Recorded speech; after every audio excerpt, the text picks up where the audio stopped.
Emmanuel Macron se prend officiellement pour Dieu et notre vie politique ne se résume plus qu'en un duel entre des bouffons qui veulent séduire le roi. Chers amis, il est l'heure du 177e épisode de La Farce Tranquille.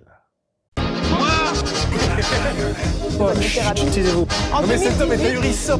Porte-parole du gouvernement. Ce que vous venez de faire, c'est super. Les copines, les copains, très heureux de vous retrouver pour ce nouvel épisode de La Farce Tranquille. Nouvel épisode et dernier épisode de l'année 2024. C'est officiel, on y est, on va clôturer l'année 2024 avec cet épisode car la semaine prochaine, le 18 décembre, je vous donne rendez-vous à 20h, donc mercredi 18 décembre à 20h, en direct pour la cérémonie des pompes à vélo d'or. Vous le savez, la première cérémonie juste milieu pour voter pour tous les gens qui vous ont gonflé cette année, tous les gens qui ont l'intérêt d'une pompe à vélo. Lien en description, vous êtes déjà des milliers à avoir participé les amis. Et donc dans cette grande soirée en direct sur YouTube, on reviendra bien évidemment sur toute l'actualité de l'année écoulée et ce sera l'occasion d'une sorte d'épisode golden de La Farce Tranquille. Donc voilà, le rendez-vous est donné, on va bien s'amuser. Alors, cette semaine, les amis, encore de jolies pépites, encore beaucoup de choses dans La Farce Tranquille, vous le savez, vous vous en doutez, mais avant toute chose, quelques petits mots, les amis, pour vous dire l'aventure qui nous attend l'année prochaine, après une première année de folie, cette année 2024, la toute première année du spectacle Zinzin. Je réalise mon rêve de venir sur les planches devant vous pour vous proposer de l'huile essentielle de juste milieu et des surprises où je sors de ce rôle, ce Rémi, ce pangolin chemise bleue que vous connaissez. Je deviens animateur de l'Eurovision en 2035. Je deviens professeur de fact-checking. Bref, que l'aventure repart de plus belle, les amis, après 27 dates en 2024, 22 fois complet, donc c'est un truc de fou. On continue l'année prochaine avec déjà près d'une trentaine de dates déjà installées. Les billets partent très très vite, donc c'est un truc de fou qui continue. Alors, les prochains rendez-vous que je vous donne, ce sera à Lausanne, en Suisse, le 11 janvier à 20h, samedi 11 janvier 20h, il reste moins de 60 places, donc ça part, on a ouvert il y a 10 jours. Et puis sinon, Aix-en-Provence le 18 janvier, pareil, il reste moins d'une centaine de places dans une grosse salle où on va se fendre la gueule. Ce sera le 18 janvier à 20h également. Je vous donne rendez-vous, lien en description pour toutes les autres dates. Je vous embrasse, hâte de vous voir. Trêve de plaisanterie les amis, parce que nous avons eu droit à beaucoup d'actualités ces 7 derniers jours écoulés. Et on commence bien évidemment avec la réouverture de Notre-Dame de Paris le 7 décembre 2024. Alors, c'est pas que je veux pas vous en parler, mais je vais pas tout vous dire maintenant. Parce qu'en fait, j'ai préparé une vidéo sur le sujet. Donc c'est encore plus simple d'analyser pourquoi, définitivement et officiellement, Emmanuel Macron se prend pour Dieu et que aucun média n'en a parlé. Donc je vous donne rendez-vous, encore un rendez-vous. Ça fait un agenda qui est rempli. Je vous le dis tout de suite, 13 décembre, 19h, sur YouTube, pour la sortie de cette vidéo, les amis. Macron égale Dieu, c'est la question qu'on va se poser. Et pendant donc que Macron joue à Dieu et au roi de France, c'est selon, on va décortiquer tout ça aujourd'hui, pendant ce temps, l'Union européenne se fout de la gueule de la France. Mais définitivement, c'est-à-dire qu'ils nous ont volé notre goûter, et là ils sont en train de nous chaparder notre slip. Donc vraiment, c'est le Figaro du 7 décembre qui nous dit ça, avec Ursula von der Leyen qui s'est tirée en Amérique du Sud. Alors, rien à voir avec le marché de cocaïne dans certains pays d'Amérique du Sud, enfin, en tout cas, d'après les médias. Voilà, non, faut pas déconner non plus. Mais par contre, concernant le Mercosur, Ursula von der Leyen nous a vraiment grillé la priorité et elle a signé. Ça y est, c'est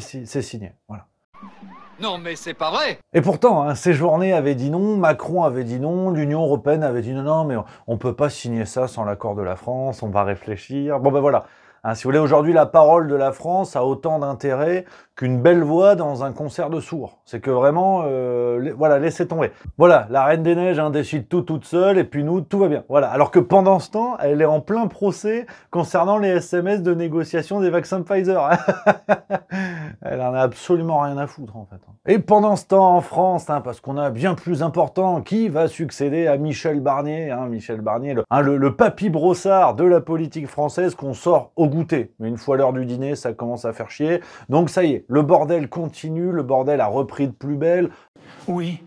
Vous le savez, motion de censure contre le gouvernement, on a encore un gouvernement démissionnaire, on a Michel Barnier qui se tire, on ne sait pas qui va y avoir derrière. Enfin, on ne sait pas, puis on s'en fout. Hein, c'est ça le plus intéressant, c'est que le bordel continue, où on gagne du temps, mais in fine, tout le monde sait que Emmanuel Macron et à la rigueur Alexis Collère sont les seuls maîtres à bord, et que on s'en fout. Un Premier ministre, vraiment, c'est... non, ça n'a pas... hein, c'est comme quelqu'un de majeur dans un casting de Morandini. Voilà. Ça sert à... Bon, ça, c'est là. C'est là, mais ça sert à rien. Donc, en parlant de trucs qui servent à rien, la piste numéro 1 actuellement, c'est François Bayrou. Voilà. Hein, qui, le 8 décembre sur BFM, a dit « Si je peux aider à ce qu'on sorte de tout ça, je le ferai ». Et si je peux aider à ce qu'on sorte de tout ça, je le ferai. C'est une situation que pas un citoyen français ne peut accepter de voir perdurer ou s'aggraver. Voilà, donc peut-être François Bayrou, futur Premier ministre, hein, au moment où j'enregistre cette vidéo, on ne sait pas encore, mais Macron joue la montre, hein, une fois de plus, mais ça tourne au foutage de gueule. Hein, il n'y a plus que ceux qui ne veulent pas le voir pour ne pas le voir, hein, parce qu'on nous a expliqué qu'il a rencontré le 10 décembre les chefs des partis d'opposition, à l'exception voilà, de RN, LFI, l'Arc républicain... Bon, vraiment, l'Arc républicain, moi, j'y crois plus beaucoup. Quand tu vois la gueule de l'Archer, franchement, l'Arc, il est flingué. Mais voilà, on rejoue là-dessus. Emmanuel Macron, donc vous vous rappelez, il y a eu les rencontres de Saint-Denis, hein, où il avait rencontré les partis opposition. Apparemment, ça avait servi à rien, donc c'est reparti. Et maintenant, Macron veut échanger, je cite, sur une plateforme programmatique. Et non, mais ça n'a aucun sens. Je t'ai prévenu, Dimitri.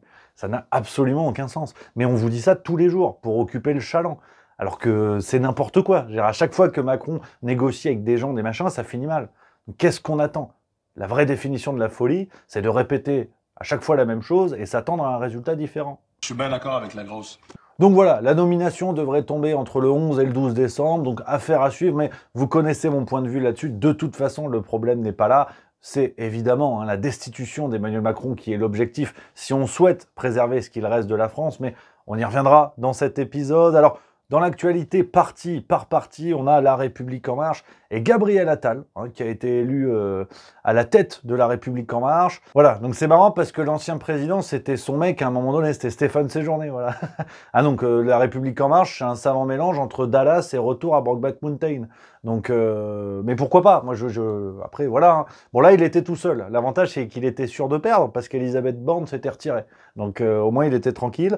Et puis, c'est vrai que à y être, quitte à ce que tout ça ne soit qu'une vaste farce de moins en moins tranquille, Gabriel Attal a fait un discours une fois élu et il a dit que LREM était, je cite, « Nous serons le parti du travail et des travailleurs ». Nous allons renouer avec les idées, renouer avec cette audace. Nos valeurs, c'est le travail. Nous sommes le seul parti à placer le travail au centre de tout. Alors nous serons le parti du travail, le parti des travailleurs. Voilà, donc rappelons quand même que le seul travail que Gabriel Attal ait connu, c'est quand sa daronne a accouché, mais c'est tout. Voilà, hein, voilà. Et le mec te dit, en fait, aujourd'hui, La République En Marche, Solidarnosc, c'est la même salade. Ah, celle-là, elle est dure. Hein. Du côté de l'UPR, de François Asselineau, je voulais vous en parler, j'en parle pas assez, c'est vrai dans la farce tranquille, de tous les partis, notamment souverainistes, et je voulais tirer un grand coup de chapeau. Parce que la farce tranquille, on se fout de la gueule des gens, on soulève les pépites qu'il y a, mais parfois il y a des choses courageuses qu'il faut souligner, et François Asselineau était sur le plateau de J24 News, donc chaîne de médias israélienne, c'était le 10 décembre, sauf erreur, et il a tenu des positions courageuses que l'on n'entend pas beaucoup sur le comportement de l'état-major israélien par rapport à ce qu'il se passe actuellement dans la zone. Je voulais vous mettre l'extrait. Il ne faut pas exagérer non plus, c'est-à-dire que j'ai pas rêvé qu'Amnesty International a parlé soi-même de génocide, ce qui a amené d'ailleurs, je crois, le clash entre George Soros qui finance Amnesty International et puis le Premier ministre israélien. J'ai vu que M. Ehud Olmert a dit que le pire ennemi d'Israël, c'était non pas l'Iran, non pas comment dirais-je le Hezbollah, mais que c'était Benjamin Netanyahou. Donc il y a quand même dans la société israélienne, je pense, des jeunes. Attendez, laissez-moi terminer. Dans la société israélienne. Voilà, donc coup de chapeau à François Asselineau. Je trouve ça chouette parfois de souligner les choses positives, ce qui ne vaut pas validation de tout le reste, mais on s'en fout. C'est aussi ça la farce tranquille. On est entre nous, on est intelligents, donc quand il y a des trucs bien, on les soulève. Voilà. Du côté du nouveau Front Populaire, donc on retourne voilà, dans le néant, dans l'océan, vous choisissez. Alors on ne sait plus, un nouveau Front Populaire, ça existe pas. Ils font front, ils font pas front. Lucie Castet, est-ce qu'elle va être première ministre ou jardinière? Je sais pas. Hein, Hein, aujourd'hui, le PS et les écolos sont allés à la rencontre de Macron. LFI n'a pas voulu. Hein, il s'oppose à l'entente avec le bloc central. Donc, si vous voulez, bon, on ne sait pas. Hein, on a eu la NUPES, on a le NFP. Si vous voulez, les alliances à gauche, c'est comme les éjaculations précoces. On ne sait jamais combien de temps ça va durer. Ouais, c'est pas faux. Donc parti par parti, hein, dans le bloc NFP, du côté de la France Insoumise, on n'a pas fini de rigoler. Voilà, c'est l'avantage. Si vous voulez, aujourd'hui, la France Insoumise, c'est un petit peu le Jamel Comedy Club de la politique de gauche. Il y a toujours des dingueries. Hein. Et là, la nouvelle, c'est Le Parisien du 10 décembre qui nous dit que Louis Boyard veut devenir maire dans le Val-de-Marne. Voilà, Villeneuve-Saint-Georges, très exactement. Il envisage de devenir maire. Alors, petite précision pour Sébastien Delogu, hein, qui n'a pas toutes les frites dans le même cornet. Quand Louis Boyard dit qu'il veut devenir maire, c'est pas un projet d'enfant. Voilà. Non, mais on ne sait jamais. Du côté du Parti Socialiste, alors quelle surprise. Voilà, la surprise de la semaine nous vient du PS qui s'apprête à trahir. Mais non. Si, ouais. Dans Libération du 7 décembre, Olivier Faure, hein, alors heureusement qu'il s'appelle Faure parce que sinon on aurait du mal à croire en quelque chose de solide chez lui, à l'inverse de Marc Dutroux, hein, où on pouvait faire confiance au nom de famille. Et Olivier Faure a rencontré Emmanuel Macron le 6 décembre et, je cite, il envisage un accord de non-censure à l'échelle du Front républicain, comme le PCF, donc les communistes, et les écolos. Voilà. Donc, comme prévu, hein, le NFP se désolidarise et tente d'exclure la France Insoumise pour mieux rejoindre le bloc central de Macron. Donc, je vous renvoie vers les épisodes précédents de La Farce Tranquille. Et puis, on a eu Glucksmann, également Raphaël Glucksmann. Alors, c'est vrai qu'on l'avait oublié. Raphaël Glucksmann, c'est un peu le personnage au début du film. Dans Camping 2, tu le vois sur un emplacement, il fait « Eh, Patrick !» Puis tu le vois plus dans le film, en fait. Puis il revient à la fin, à la danse des tongs, en fait. Donc là, on est à la danse des tongs. Et là, donc Glucksmann est revenu. Et dans Libération du 10 décembre, il a dit le but est à minima un accord de non-censure. Aujourd'hui, l'enjeu, c'est la stabilisation du pays. » Alors, la France, voilà, Glucksmann, il parle, parce qu'on ne sait pas. Un coup, il est en Géorgie, un coup, il est en Ukraine, un coup, il est dans les Salamé. On ne sait pas, en fait. On sait pas. Là, il parle de la France, en l'occurrence. Et c'est vrai que moi, je suis con. Vous le savez, et c'est ce que je vous dis depuis plusieurs semaines, pour moi, le seul moyen de défendre la France et nos institutions, c'est de faire dégager Macron. Voilà. Après, on reprendra le jeu politique, et aujourd'hui, il faut une union nationale contre Macron. Et Glucksmann a dit, je cite, concernant la démission de Macron, « Ce serait faire la même chose qu'Emmanuel Macron en juin, ouvrir grand les portes du pouvoir à l'extrême droite, je le refuse. » Voilà. Donc à gauche, ils sont, si vous voulez, si on résume, hein, ils sont conscients qu'Emmanuel Macron est un serial killer, mais ils te disent quand même, si on le met hors d'état de nuire, peut-être que la potentielle victime serait renversée par une voiture. Donc un truc qu'on ne peut pas prévoir. Mais dans le doute, vaut mieux laisser le serial killer l'égorger tranquillement. Voilà.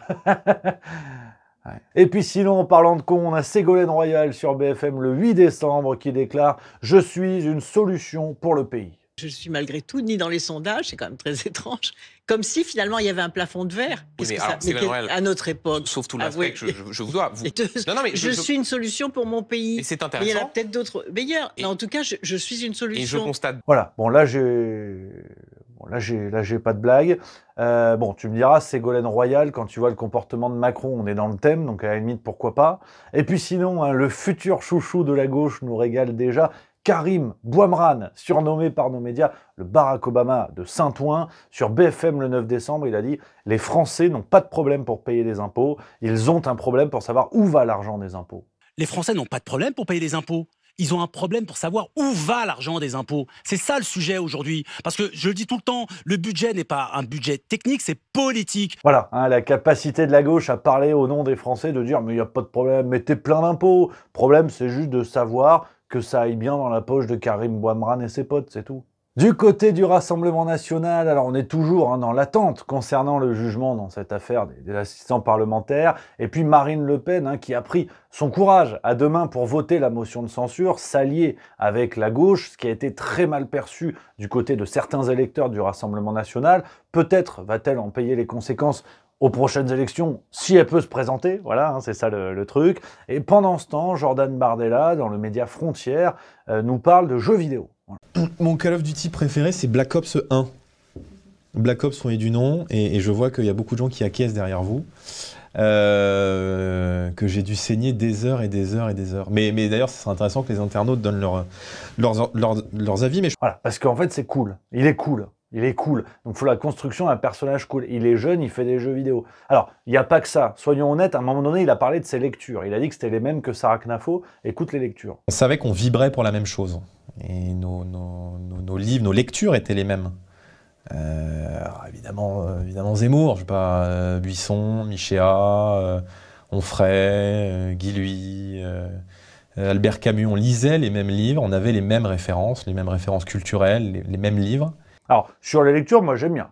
Guy Luy, on est bien, ça fait plaisir. Christophe Guy Luy, il n'y a pas de problème. Michéa, j'adore, vous le savez, donc il n'y a évidemment pas de problème. Mais Bardella, je le sens pas. Ah, ce Mélanie sans le brushing, je vous le dis, je le sens pas. Ils sont en train de nous construire un avatar pour faire croire aux électeurs d'extrême droite et de droite qu'ils vont avoir un représentant au pouvoir en 2027, mais ça sent le Macron avec un peu plus de testostérone. Ouais, je trouve que ça transpire le faux opposant au système, construit où on va s'attacher à lui donner une bonne image de jeune qui joue aux jeux vidéo, mais qui aime pas trop ce qu'est basané, et finalement ça va se coucher et ramper devant Bruxelles. C'est quand même cruel hein, de jouer aux jeux vidéo de guerre pour finir par se transformer en une Barbie pour von der Leyen.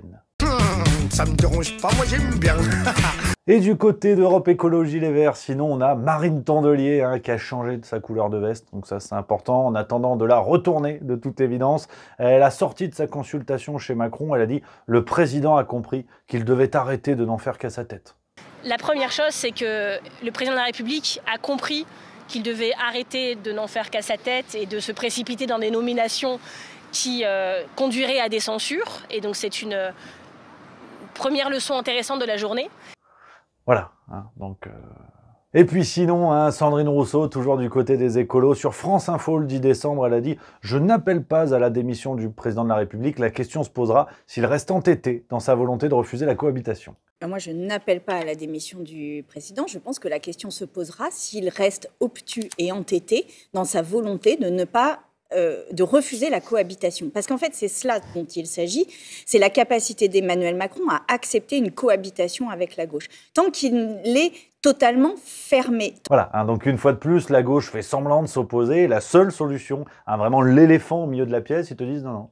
Hein, je le vois pas, Gérard Larcher, je le vois pas. Donc, pour finir cet épisode, les amis, avec quelques mots d'analyse rapide. Hein, vous le savez, en tout cas, c'est ma position et j'attends évidemment hein, vos avis en commentaire, les amis. Dites-moi ce que vous en pensez, si vous êtes d'accord, pas d'accord, qu'on construise le débat, c'est très important. En tout cas, ma position aujourd'hui, elle est que si tout le monde est d'accord sur le fait que Macron et la politique d'Emmanuel Macron soient une menace pour la France, le plus urgent est de dégager cette menace pour protéger la France. Ensuite, nos partis d'opposition pourront reprendre leur jeu politique classique en vue de futures élections présidentielle anticipée. C'est d'ailleurs la position aujourd'hui d'un Jean-Luc Mélenchon, que je rejoins à 100%. On fait tomber Macron et après on papote. Mais aujourd'hui, on a juste droit à un jeu de dupes, hein, où tout le monde prétend être un opposant très vilain qui n'aime pas du tout Macron, mais dès qu'on agite devant eux la cloche d'un poste savamment rémunéré pour eux ou pour leurs potes, dès qu'on agite la cloche d'une présence médiatique accrue parce que on leur fait confiance, on leur confie des postes et des missions, bizarrement, il n'y a plus aucun courage, il y a bubule. Donc, tous ces collaborationnistes-là, qui sont nos partis d'opposition, qui se rapprochent d'Emmanuel Macron pour former le bloc central et défendre plus que jamais la politique néolibérale de Bruxelles, bah ces gens-là aujourd'hui sont des pompes à vélo qu'il faut évidemment considérer comme tels, comme des traîtres au peuple français, qui a bien compris que on s'en fout maintenant de leur jeu politique et que l'important va être de survivre hein, et de vivre si possible. Donc leur politique aérienne à 2 balles, on n'en a plus rien à cirer. Et d'ailleurs, j'en ai la preuve. Et oui, c'est la pépite de la semaine, les amis, que je voulais vous proposer. BFM TV a organisé ces derniers jours des émissions en direct avec des politiciens et des gens du peuple. Et comme d'habitude, hein, c'est trop marrant de voir que quand les politiciens sont plus entre eux, ils se font voler dans les plumes. C'est curieux. Et là, c'était Sandrine Rousseau. Elle a pris une branlée par un citoyen pour son engagement contre le RN. Sandrine Rousseau, en fait, elle est engagée contre le RN depuis qu'elle a 8 mois environ. Écoute. Mais ce soir, pour moi, ça n'est pas possible parce que c'est un camp politique contre lequel je me suis toujours battue et contre lequel j'ai vraiment milité depuis que je suis toute petite, depuis que je suis enfant. Donc voilà. Voilà, c'est-à-dire que quand on lui donnait des biberons, elle disait « Ah non, non, le lait est blanc, c'est le patriarcat blanc, dégage ». fous-moi du jus d'orange, tu vois. Donc elle est engagée depuis très jeune, et sauf qu'en face, elle avait un vrai citoyen, un vrai quelqu'un du peuple qui lui a dit « Vous êtes sympa, mais on n'en a plus rien à foutre ». Bonjour, mais là vous nous parlez de vos convictions à vous quand vous êtes petite, mais l'intérêt des Français au global, ce pourquoi on est là depuis 21h, vous en faites quoi en fait? Mais l'intérêt des Français, on se bat tous les jours là-dessus. Et nous, ça, on n'en a plus rien à foutre de tout ça, en fait. Dessus. Maintenant, il faut chercher des problèmes pour nous. Nous, votre garde d'ego, votre garde de chapelle, on n'en a plus rien à foutre. Donc voilà, les amis, cette séquence qui résume parfaitement l'esprit de la farce tranquille et l'esprit qui est le mien. À un moment donné, arrêtons avec leurs bisbilles qui ne défendent que leurs propres intérêts. Donc, on va se retrouver, bien sûr, pour de nouvelles vidéos sur Juste Milieu, vous le savez. En attendant, prenez soin de vous, c'est le plus important. Gardez la banane, je vous embrasse et à très bientôt.